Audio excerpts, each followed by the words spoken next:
안녕하십니까. 제가 그동안에 관계했던 기독교 단체 가운데 하나가 기독교 세계관 학술 동역회라는 좀 이름이 긴 단체가 있습니다. 우리 기독교 학자들의 모임이라 그렇게 말할 수 있는데 회원이 약 1,000명, 그리고 교수 회원만 한 700여 명, 근 700명이 됩니다. 우리나라에서 아마 학술 단체 가운데는 가장 큰 것 가운데 하나가 아닌가 그렇게 생각하고요. 1년에 2번씩 학술 발표회를 하는데 그 참가자들이 다른 어느 학회보다 더 많습니다. 우리 기독교는 다른 종교에 비해서 이 학문적인 교육 이런 것에 관심이 많습니다. 그래서 학문적인 종교라 혹은 이론적인 종교라 이렇게 할 수가 있는데 그럴 수밖에 없는 이유가 몇 가지가 있습니다. 하나는 우리 기독교는 계시의 종교입니다. 사람의 생각이나 경험에서 나온 것이 아니라 하나님이 자기의 뜻을 계시하셨는데 우리는 그 계시를 이해해야 되고 또 가르쳐야 됩니다. 배우지 않으면 알 수가 없어요. 우리 스스로 생각해낼 수가 없으니까. 그리고 교육이 중요해질 수밖에 없죠. 그리고 그것을 올바로 또 이해해야 되기 때문에 많은 연구가 필요합니다. 그래서 이 유명한 마태복음 28장 20절에 내가 너희에게 분부한 모든 것을 가르쳐 지키게 하라. 그래서 기독교는 가르치는 것이 아주 중요하고 그래서 우리 예배 때 또 설교의 시간을 많이 보내는 이유가 바로 우리 기독교가 계시의 종교이기 때문에 그렇습니다. 또 하나 기독교가 학문의 종교가 될 수밖에 없었던 것은 복음이 처음에 전파되는 것이 바로 지중해 연안 또 그 시대는 헬레니즘이라는 그리스의 그 문화가 창궐한 시대인데요. 그리스의 문화의 특징 가운데 하나가 그 학문이 굉장히 발달했던 그런 지역입니다. 그러니까 철학, 그때는 학문을 모두 철학이라고 그랬으니까요. 철학이 상당히 많이 발달이 돼 있었고 특별히 논리학, 수학이 아주 중요하게 그렇게 교육되던 그러니까 학문적인 문화가 지배하던 그런 시대에 그런 지역에 복음이 전파되었습니다.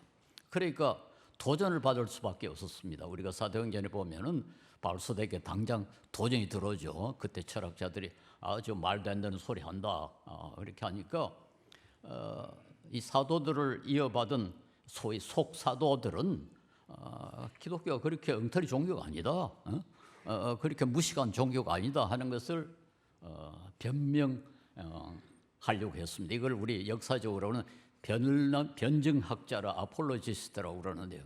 그 유명한 숭배자 유스티누스, 그 외에도 터툴리아누스 혹은 아우구스티누스 이런 그 위대한 학자들이 많이 생겨났습니다. 이게 좀 띄워줍니까? PPT가 나옵니까? 예.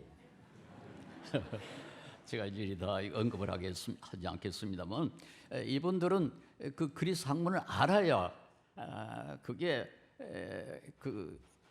우리 기독교가 거기에 뒤지지 않는다 하는 것을 말할 수 있잖아요. 그러니까 공부를 열심히 할 수밖에 없었습니다.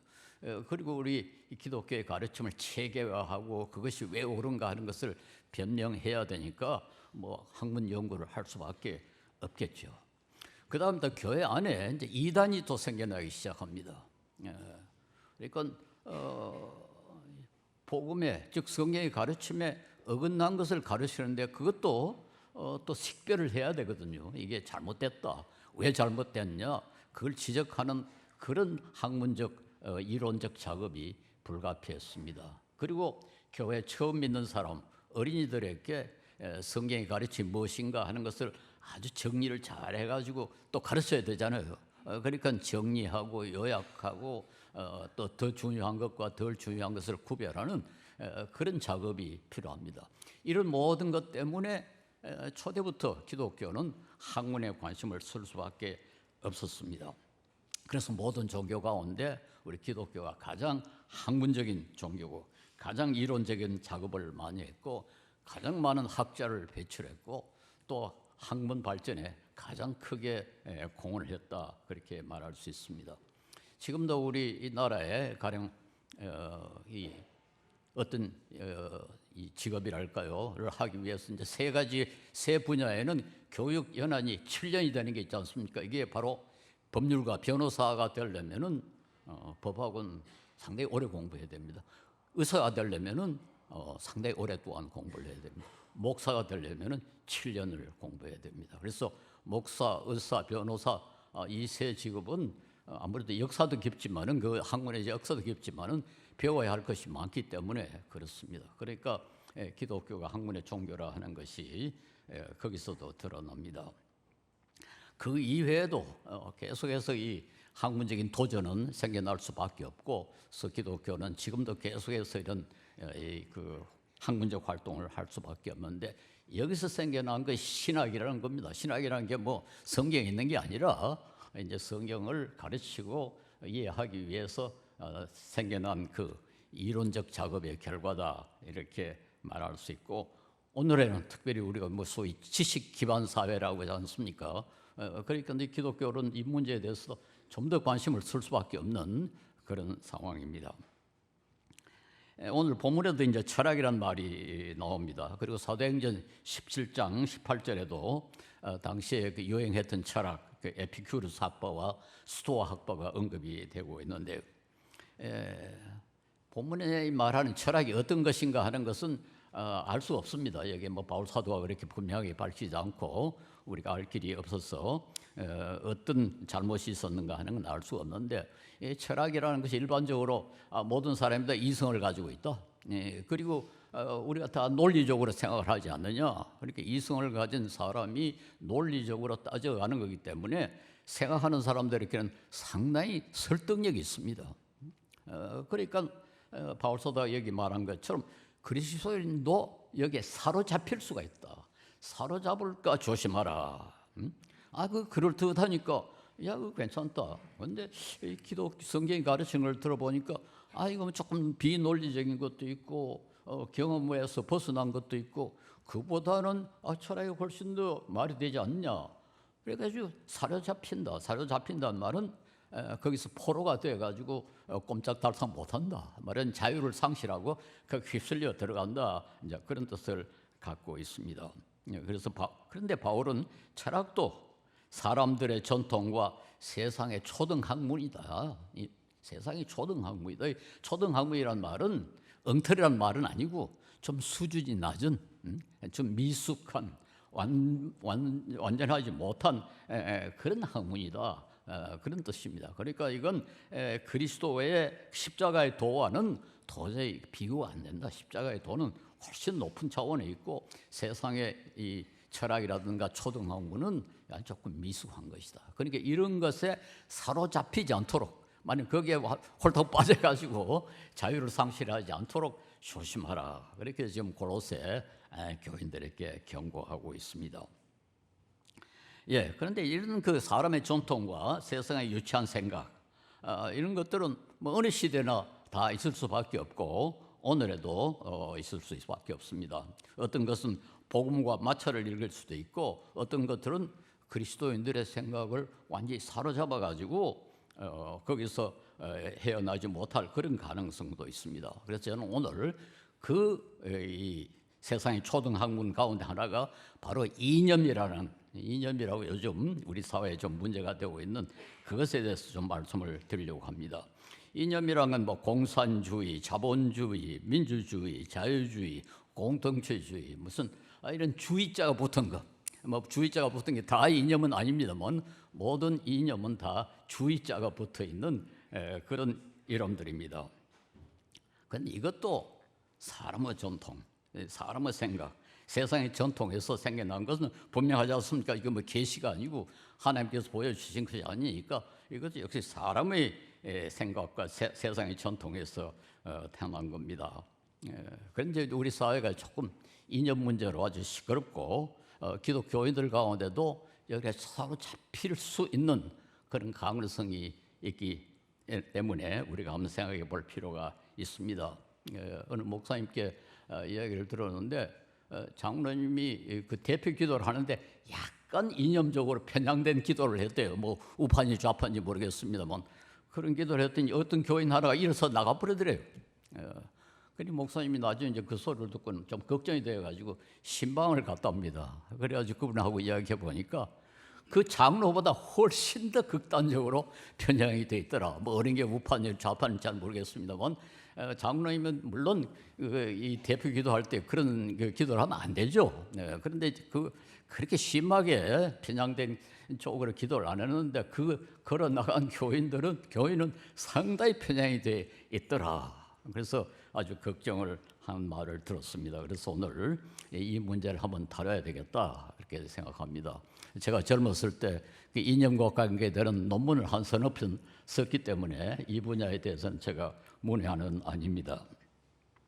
이념이란 말, 이 말은 사실은 그렇게 오래 전에 있었던 말이 아닙니다. 19세기에 프랑스의 사상가라고 할 수 있죠. 그 앙뚜안 데스투트 트라시라는 사람이 만들었는데 뭐 내용은 간단합니다. 즉 관념의 학이다. 이 관념, 우리가 뭐 생각을 하고 있지 않습니까? 생각이라는 건 가령 여기 컵이 여기 있는데 컵은 실물이고 내가 컵에 대해서 생각을 하면 이걸 컵의 관념이거든요. 그 아이디어거든요. 그 아이디어라는 것이 어떻게 생겨나는가 이런 것에 대해서 생각하는 말하는 일종의 뭐 학문인데 그때는 바로 이제 프랑스 혁명이 뭐 여러분 잘 외우기 쉽죠. 1789년에 유명한 그 프랑스 혁명이 일어나는데 그게 사실 인류 역사사에 엄청난 그 변화를 일으킨 사건입니다. 수백 년 동안 뭐 거의 수천 년 할죠. 나라를 황제가 다스렸는데 갑자기 이제 그게 무너져 버리니까 이게 뭐 엄청난 변화죠.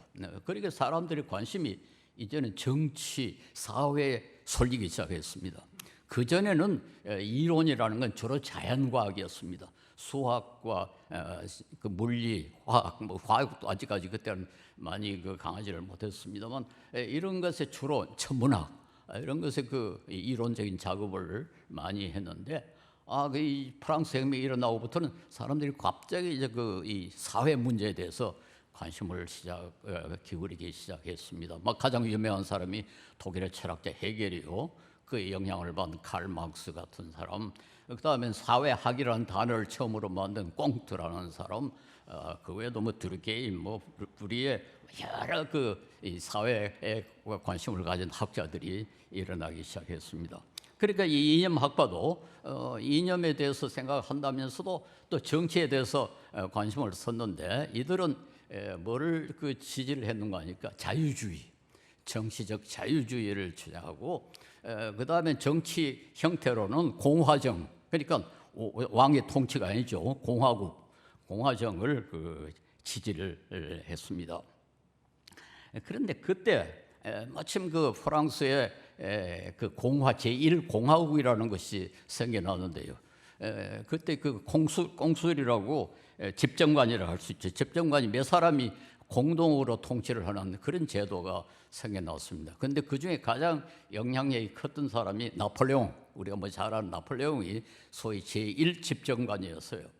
그런데 그게 이제 공화국이니까 이 공화정을 지지하는 데스투트 트라시 이 이념학파에 하고 같은 생각 아닙니까? 그러니까 나폴레옹이 이를 지지를 했어요. 그런데 여러분이 잘 아시는 것처럼 나폴레옹이 얼마 후에 황제가 되어버렸어요. 좀 독특한 이야기죠. 우리 전설에 의하면 자기 왕관을 갖다 자기 머리에 씌웠다 그런 이야기가 있습니다. 어쨌든 자기가 쿠데타를 일으켜가지고 이제 황제가 되어버렸어요. 황제가 되니까 공화국의 이 집정관이었다 황제가 되니까 생각이 달라졌지 않습니까? 그래가지고는 자기가 이제까지 지지했던 이념학파들을 이제 욕을 하기 시작했습니다. 그래서 그때 만들어낸 말이 이데올로그, 관념 운운하는 놈들, 이념 운운하는 놈들, 이제 그런 뜻으로 아주 부정적으로 나쁜 놈들이라는 그런 의미로 이 관념학파를 욕을 하기 시작을 했어요. 거기서부터 이념이라는 것은 아주 나쁜 거다, 엉터리다 그런 생각이 확산이 됐습니다.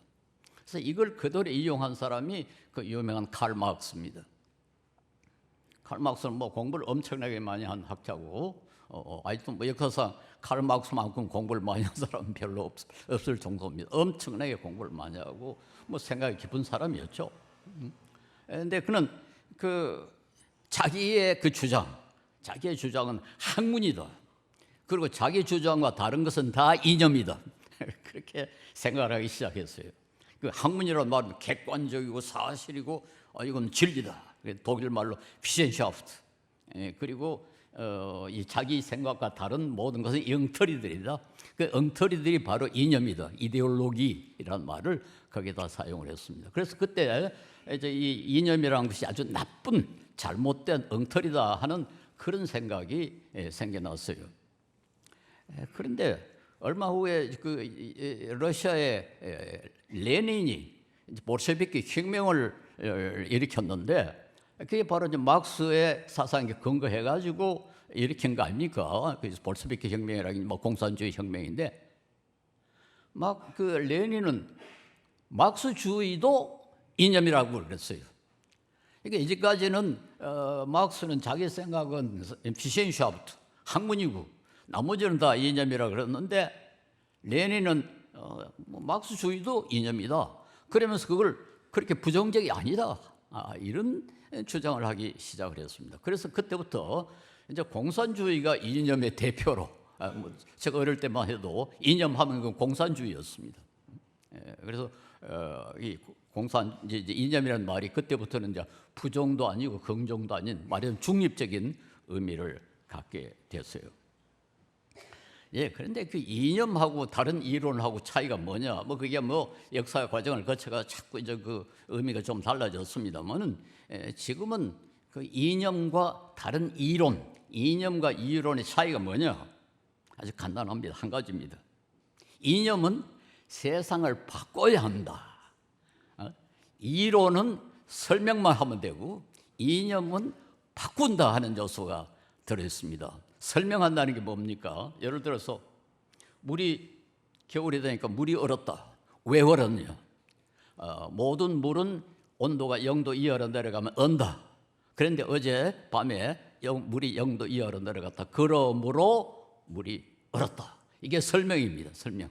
왜에 대한 대답. 근데 이념은 그 설명하는 것에서 한 걸음 넣어가지고 그러므로 세상을 바꿔야 한다. 이런 의미를 갖고 있습니다. 예를 들어서 가령 사람은 모두 평등하다 이런 주장을 하고 그것이 왜 옳으냐 어떤 사람이 그렇게 이론을 내세운다 합시다. 그런데 그 속에는 뭐가 포함되어 있는 거니까 세상은 평등하게 만들어야 한다. 모든 사람은 자유롭다 이렇게 주장하고 왜 사람은 자유로운가를 설명한다면은 이념이 되면 어떤 요소가 들어가는 거지. 그러므로 모든 사람은 자유롭게 되도록 만들어야 한다. 그런 요소가 들어가는 것이 이념입니다. 이걸 이제 그 만든 단초도 역시 그 칼 마크스가 제시를 했는데요. 칼 마크스의 그 유명한 글 가운데 하나가 포에르바흐에 대한 주장들이라는 그런 그 독일어 테이센 위버 포에르바흐라는 유명한 글이 있습니다. 거기에 그 마지막 11번째 주장이 이런 것이 있습니다. 이제까지 철학자들은 세상을 여러 가지 방법으로 설명만 해왔다. 중요한 것은 세상을 바꾸는 것이다. 이제까지 모든 학문이라는 게 설명만 해왔다. 설명만 해왔다는 말은 아까 제가 이야기한 것처럼 물이 왜 얼었느냐? 모든 물은 온도가 0도 이하 되면 물 얼기 때문이다. 그런데 물이 온도가 내려갔다. 그러므로 얼었다. 이게 이제 설명이거든요. 근데 이제까지 그런 짓만 해왔다. 그런데 중요한 건 세상을 바꾸는 것이다. 그러니까 여기에 좀 차이가 생겨나죠. 그래서 이걸 이념을 어떤 사람은 이 사명을 가진 정치 이론이다. Political theory with mission. 미션이라는 건 성결한 뜻이 아니고 사명을 가지고 있는 정치 이론이다. 세상을 바꾼다. 그런 요소가 포함되어 있다. 이것이 이제 이념의 특징입니다. 그런데 이렇게 바꿔야 한다는 걸 주장할 때 이제 뭐가 포함이 되어 있는 거니까 이건 유리하다. 우리에게 이익이 된다. 이제 그런 확신이 있는 거거든요. 그러니까 바꾸는 거 아닙니까? 그런데 이건 내한테만 이익이 되는 게 아니라 모든 사람, 전 인류에게 이익이 된다. 이런 생각이 그 뒤에 들어가 있습니다. 그러니까 이제 확신이 들어가 있고, 심지어 조금 나아가면은 이제 거룩한 확신이 생기고 사명감이 거기다 생깁니다. 인류를 위해서 우리가 공산주의를 확산해야 된다. 인류를 위해서 우리가 자본주의를 확산해야 된다. 이런 요소가 거기에 들어갑니다. 그래가지고는 자기 이념과 다른 이념을 가진 사람은 저 사람의 생각이 틀렸다가 아니고 좀 나쁜 놈이다. 모든 사람에게 이익을 주는 것에 반대하는 놈이니까 이제 나쁜 놈이다. 이런 요소가 거기에 들어가기 시작한 겁니다. 비도덕적인 사람이다. 인류의 행복에 그 지장을 주는 사람이다. 이런 요소가 들어갈 수 있다는 겁니다. 뭐 다 그렇다는 말이 아니고 모든 이념이 다 그런 건 아닙니다만 이제 이념에는 그럴 가능성이 있다는 것입니다. 그래가지고 지금도 이제 극보수 사람은, 진보적인 사람은 저 사람이 좀 나하고 생각이 다르다, 그게 아니고 나쁜 겁니다. 저 사람 때문에 우리가 더 행복하게 될 수 있는데도 불구하고 불행해진다. 이제 흥반대로 또 진보도 보수 때문에 지금 세상이 좀 잘못돼 간다, 이렇게 이제 생각하기 시작했단 말이에요. 그러니까 이게 이제 잘못되면, 뭐 다 그런 건 아닙니다만, 잘못되면 어느 정도까지 되는 거니까 저놈들 죽여야 한다. 저놈을 살려놓으면은 우리 인류가 다 불행해진다. 이런 생각까지 가게 돼가지고, 가령 히틀러는 그 내셔널 소시알리즘이라고 국가 사회주의라는 이념으로 유대인을 600만 명을 죽여버렸어요. 그건 이념에 근거해가 죽인 거 아닙니까? 뭐 특별히 무슨 유대인이 무슨 범죄해가지고 죽인 거 아니지 않습니까? 이념에 따라서, 소위 국가 사회주의 이념에 따라서 600만을 죽였어요. 스탈린은 뭐 듣기로는 뭐 정확하지는 않습니다만 2천만 명에서 6천만 명을 죽였다고 합니다. 모택동이 약 4,500만 명을 죽였습니다. 김일성 3부자도 상당히 많은 사람을 죽였고, 지금도 이념에 근거해가지고 북한 주민이 지금 온갖 압제에 시달리고 굶주리고 있습니다. 우리 한국은 그 이념 때문에 가장 많은 그 고통을 당한 그런 나라라 할 수가 있습니다. 우리 손양원 목사님 그 두 아들 순교했죠. 뭐 때문에? 이념 때문에. 저는 뭐 그 손양원 목사만 순교한 줄 알았더니 제가 얼마 전에 여수에 한번 가봤더니 그때 그 교회 집사랑 뭐 8사람이 같이 순교해가지고 순교비가 있는 것을 봤습니다. 여수 순천 반란 사건, 제주도 4.3 사건, 보도연맹 사건, 6.25 전쟁, 남북 분단, 모두 이념 때문에 생겨난 거 아닙니까? 그러니까 우리야말로 그 이념이라는 것 때문에 얼마나 많은 고통을 당하고 있는지 우리가 알아야 됩니다. 그 이념이라는 게 이렇게 무섭고 참 위험합니다.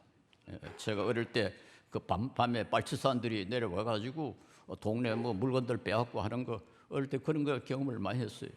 그 6.25 전쟁이 일어났을 때는 보도연맹 사람을 이 군인이죠, 소위 중위가 재판도 거치지 않고 아주 우리 눈앞에서 총살을 시키는 걸 저는 목격을 했습니다. 이념은 종교보다 훨씬 위험합니다. 훨씬 무섭습니다. 물론 다시 말씀드립니다만 모든 이념이 다 그래서 하는 건 아니지만은 이념이 이렇게 무서울 수 있다 하는 것을 우리가 알 필요가 있습니다. 특별히 이념은 정치가들이 많이 인용합니다.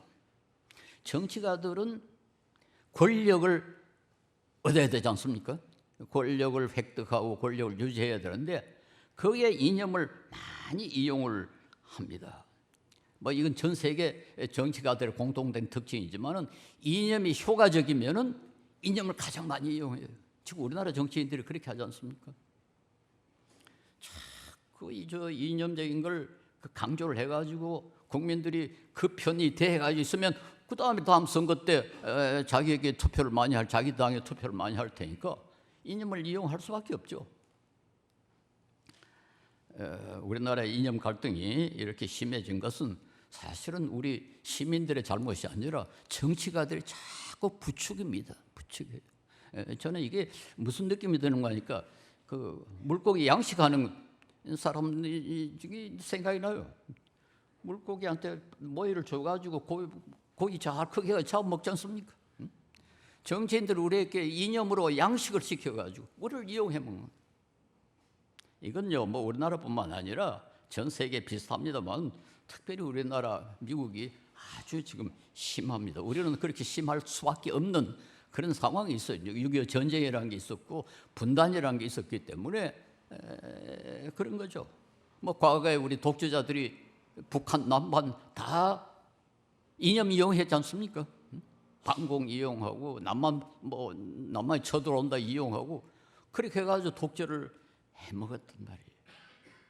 그래서 이 정치인들에 대해서 우리가 좀 심각하게 생각해야 됩니다. 이 사람들에게 결코 이용당해서는 안 됩니다. 그런데 정치인들 자신들이 정말 그렇게 이념을 믿느냐? 뭐 가는 보수, 진보 정치인들 막 이야기하는데 서로 여러분 속으로 어떻게 생각합니까? 그 사람들이 그런 확신을 실제로 가지고 있는 것 같습니까? 예, 그런 사람도 있겠죠. 그러나 대부분 이용하지 자기 자신을 안 믿습니다. 그게 레닌에서 분명히 드러나요. 레닌이 칼 막스를 이용해가지고 볼셰비키 혁명을 일으켰는데 레닌 자신은요, 좀 웃기고 있네. 그런 태도를 가졌다고 이 학자 플레미냐츠라는 사람이 지적했습니다. 영국 학자인데요. 레닌을 연구를 해보니까 레닌 자신은 별로 믿지도 않았다. 그런데도 불구하고 이 대중들에게는 절대적인 진리라고 고함을 쳐가지고는 어리석은 국민들이 따라가는 거죠. 그래서 볼셰비키 혁명이 일어났다는 거죠. 저도 레닌에 대해서 논문을 썼습니다. 저도 읽어보니까 레닌도요, 별로 자기 자신이 그렇게 확신한 것 같지 않아요. 이용해 먹는 거예요. 이용해. 지금 어떻게 생각해요? 김정은이 속으로 자기 자신이 3대 독재를 해야 된다. 속으로 그렇게 믿을까요? 우리 북조선은 3대 독재하지 않으면 인민들이 다 굶어 죽는다. 정말 그렇게 확신할까요? 속으로는 에휴 저 바보 같은 것들 과음치고 야단 것 따르지만 속으로는 아마 그렇게 안 믿을 가능성이 많이 있습니다. 이게 이념의 큰 문제입니다. 저는 러시아를 생각할 때마다 화가 나요. 제가 유학할 때 그 러시아에 대한 책을 아주 이렇게 두꺼운 책을 아주 좀 흥미있게 읽었는데요. 그 책을 읽고는 러시아는 정말 위대한 민족이다.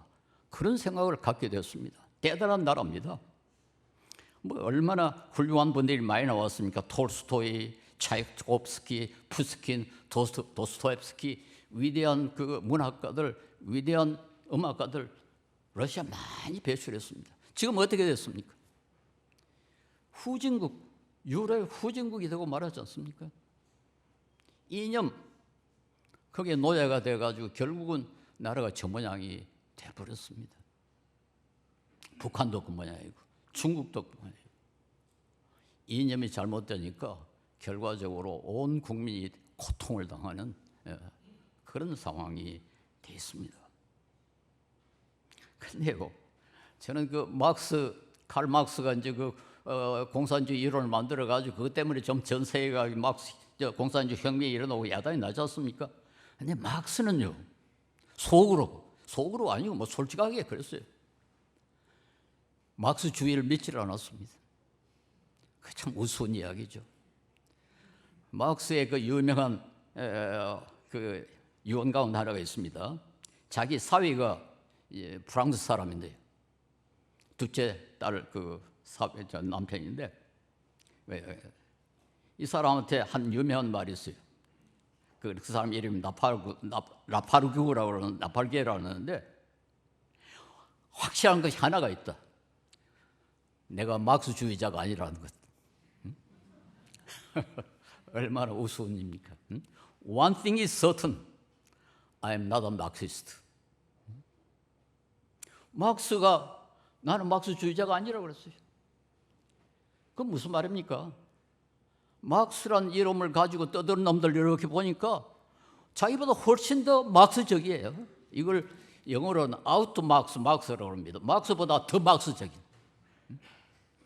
막스는 이만큼 이야기하는데 그 따르는 사람들이 이렇게 이만큼. 그러니까 막스는 너무 화가 나가지고 몇 번이나 이야기했어요. 나는 막스주의자가 아니다. 이건 그와 같이 활동했던 엥겔스가 지적을 했습니다. 알려줬습니다.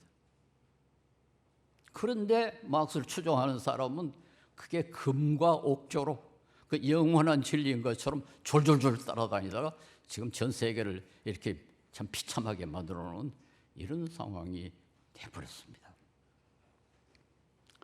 예, 본문이 경고하듯 우리는 결코 이념의 노획물이 돼서는 안 됩니다. 망고불변의 진리인 같이 보일지라도 그건 역시 사람들의 전통과 세상의 유치한 원리를 따르는 것이지 그리스도를 따르는 것이 아닙니다. 그리고 헛된 속임수요 세상의 초등 학문일 뿐입니다. 그러므로 이념도 과거의 모든 철학과 마찬가지로 조만간 없어질 겁니다. 조만간 사라져버릴 겁니다. 이 세상에 어느 철학 사상이 영원히 남아있는 게 있습니까? 다 바꿔졌지 않습니까?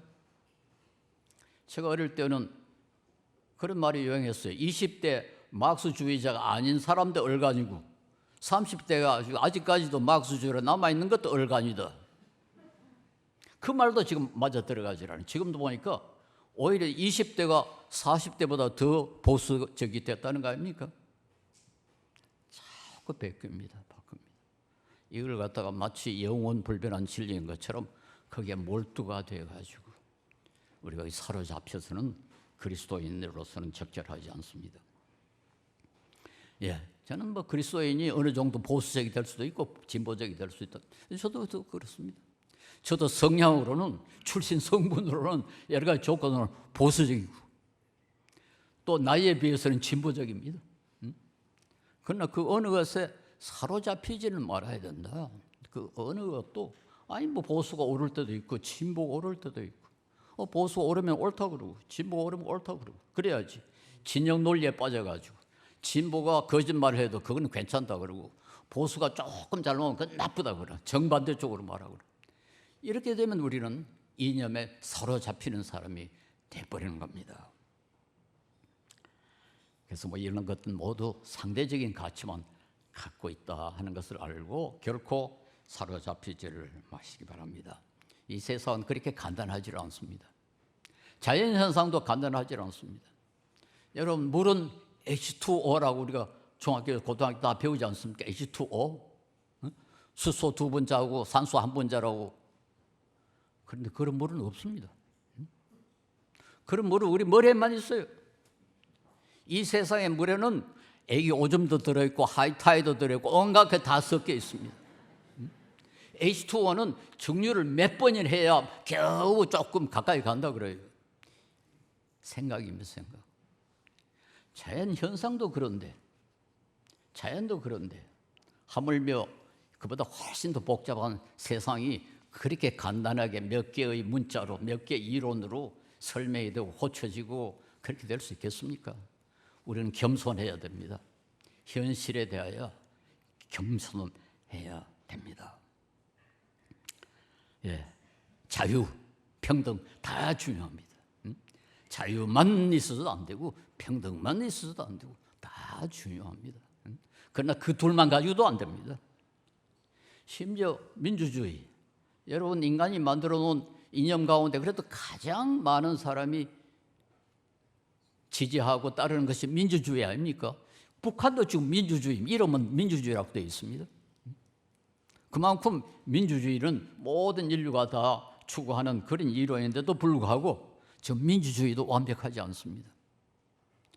전 아르헨티나에 2번이나 갔다 왔습니다만 그날을 보면 항상 좀 마음이 아파요. 자연이 그렇게 풍부하고 그 나라가 가난해야 할 이유가 하나도 없습니다.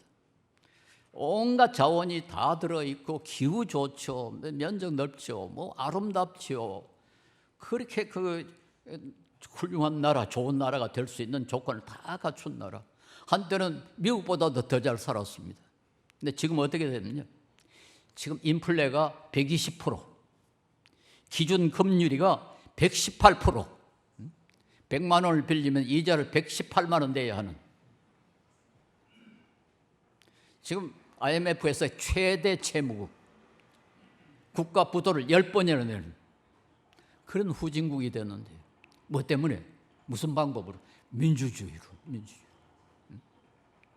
소위 좌파 포퓰리즘, 좌파 뭐 인기 여파주의.